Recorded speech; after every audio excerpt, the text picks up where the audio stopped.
Assalamualaikum warahmatullahi wabarakatuh. Sahabat petani KMS, selamat pagi, salam sejahtera. Semoga pagi hari ini Allah Subhanahu wa taala senantiasa memberikan perlindungan kepada kita. Pagi hari ini Tua KMS lagi menunggu istri karena ada keperluan, kemudian duduk sendiri di kendaraan. Kemudian Ketua KMS teringat dengan beberapa pertanyaan dari sahabat-sahabat petani melalui YouTube maupun melalui WA kepada Ketua KMS tentang pupuk ya.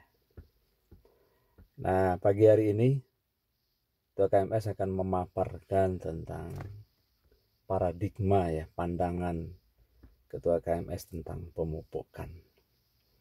Yang pertama, sebenarnya tidak ada istilah pupuk gitu di dalam bertani itu. Karena berbicara pupuk seakan-akan bahwa tanaman itu harus diberi makan. Ya, seperti juga makhluk yang lain ya. Jadi harus makan. Sebenarnya bukan pupuk ya kan, atau makanan yang harus kita sediakan. Yang harus disediakan untuk tanaman itu adalah unsur hara. Unsur hara itu yang kemudian akan diserap oleh tanaman. Sebenarnya tanaman itu bisa memenuhi unsur haranya sendiri. Itu dari siklus ya kan, kehidupan yang ada di sekitar tanaman itu. Jadi kalau daun ya, jatuh, ranting-ranting kemudian jatuh ke tanah, maka kemudian dia akan lama-lama dia akan berubah menjadi humus, kemudian akan kembali menjadi unsur hara yang dapat diserap oleh tanaman. Tapi yang menjadi persoalan adalah ketika kita telah bertanam itu secara masif, kita telah bertanam dalam jangka panjang. Nah, akibatnya adalah unsur hara yang ada di tanah itu sudah tidak mencukupi lagi, tidak mampu lagi mencukupi kebutuhan tanaman. Nah, cara cepatnya, cara mudahnya, dan ini yang dilakukan oleh kita bersama-sama ya sejak dulu, itu menyediakan pupuk kimia, gitu. Bahan kimia kemudian yang diproduksi oleh pabrik, dan itu yang diberikan kepada tanaman. Padahal sebenarnya harusnya yang kita sediakan adalah unsur hara yang berasal dari tanaman-tanaman atau sisa-sisa kehidupan yang ada di sekitar kita. Karena sebenarnya itu prinsipnya adalah mencukupi. Beberapa waktu yang lalu Ketua KMS pergi ke toko pertanian, kemudian iseng-iseng bertanya tentang pupuk, harga pupuk lah tepatnya. Ada di situ NPK 15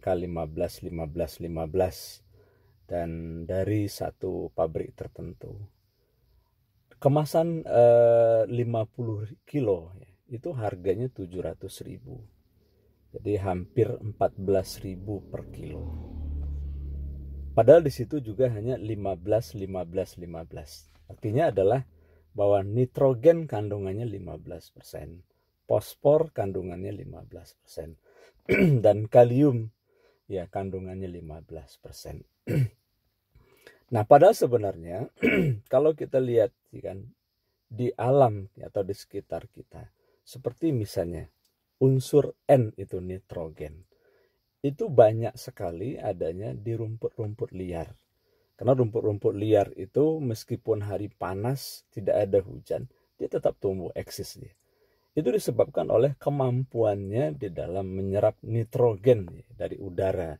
Karena nitrogen itu tersedianya di udara. Nah, karena dia bagus menyerap nitrogen, maka rumput-rumput itu mengandung nitrogen tinggi. Dalam beberapa penelitian dikatakan itu sampai 4-5% dari tanaman-tanaman rumput liar itu sebenarnya ada kandungan nitrogennya. Artinya apa? Kalau misalnya kita bandingkan tadi dengan pupuk NPK, itu sepertiga lah gitu. Sepertiga. Jadi kalau 15% yang kandungan NPK yang dari pabrik itu dan nitrogennya sebenarnya dengan 3 kali lipat dari kita berikan nitrogen yang berasal dari alam ya, seperti tadi misalnya dari rumput-rumput liar itu sudah terpenuhi. Nah, kalau kemudian misalnya dalam masa tanam itu taruhlah 2 bulan kebiasaan kita misalnya masyarakat memberikan pupuk kimia itu 2 kali. Ya kita bisa kasih 5 atau 6 kali misalnya pupuk nitrogen yang kita buat tadi misalnya dari rumput-rumput liar itu sudah sama kadarnya. Nah begitu juga dengan fosfor. Fosfor 15%. Ya, kandungan fosfor terbanyak itu di bonggol pisang. Nah, bonggol pisang itu dalam penelitian juga ada yang mengatakan 4,5% sampai 5 lebih. Nah, ini sebenarnya juga kita bisa manfaatkan untuk mengganti. Tapi tentu memang bukan tidak bisa, ya tidak bisa dalam arti bahwa kita samakan memberikan porsi pupuk organik dengan pupuk kimia. Nah, NPK kan, itu kan adalah unsur hara utama. Gitu, ya. Nah, sebenarnya juga fase tumbuh dari tumbuhan itu juga berbeda gitu. Ya, kami sendiri juga heran ya. Kenapa ya kan pabrik pupuk kimia itu membuat NPK 15-15-15. Padahal sebenarnya kebutuhan pupuk di tanaman itu berbeda-beda pada waktu dia sebelum masa berbuah. Gitu. Yaitu dominan diperlukan adalah nitrogen. Ya, dan yang paling sedikit dibutuhkan adalah kalium karena kalium itu adalah pupuk buah. Nah, sementara ketika pada fase berbuah, ya yang paling banyak dibutuhkan adalah kalium. Nah, maka kalau mau memproporsikan ketika tanaman belum berbuah, harusnya NPK-nya lebih bagus adalah misalnya 20 ya kan, 10 dan 5. Ketika masa berbuah, NPK yang bagus itu adalah misalnya 10, 15 dan 25 misalnya. Nah, itu akan lebih bagus gitu, akan lebih bermanfaat bagi tanaman. Tapi begitulah, ikan produsen-produsen pupuk itu karena petani-petani kita tuh pengen instan dan pengen cara mudahnya saja. Yang penting apapun ya kan, kapanpun ya, pokoknya NPK. Ya kira demikian. Nah, kemudian sahabat petani kan, sebenarnya di dalam tanah itu yang paling penting itu adalah bakteri.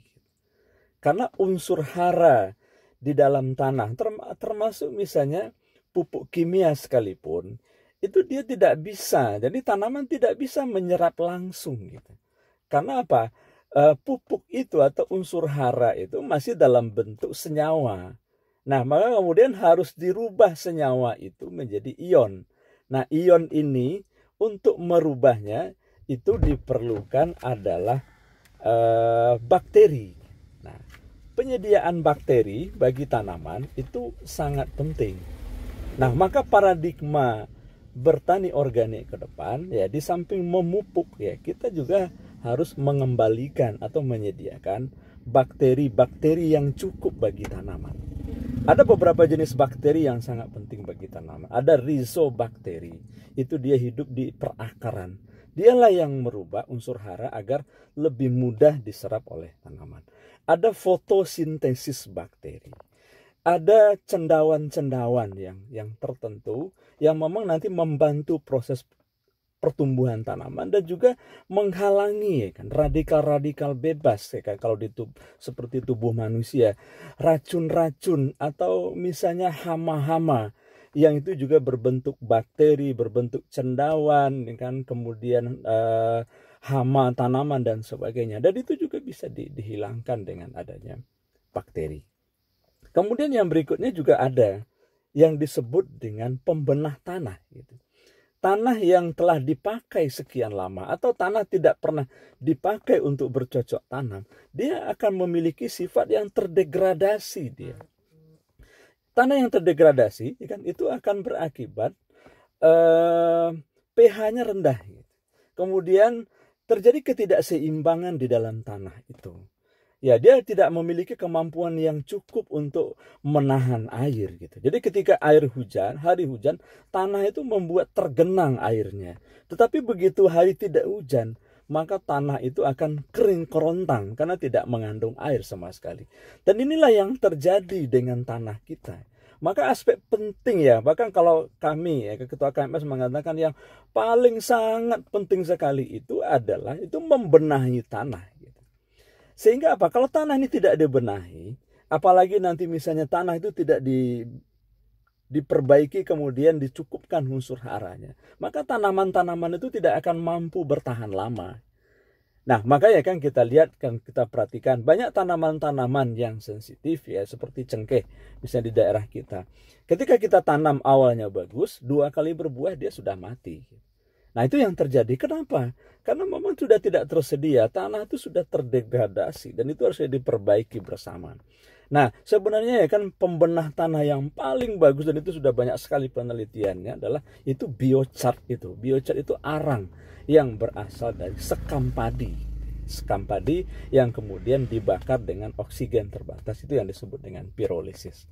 Nah, sahabat petani, ya kan, insya Allah kan, ayo kita bersama-sama yakinlah bahwasanya bertani organik itu jauh lebih baik, jauh lebih sehat, ya kan, ketimbang kita masih mengandalkan pupuk kimia, mengandalkan pestisida.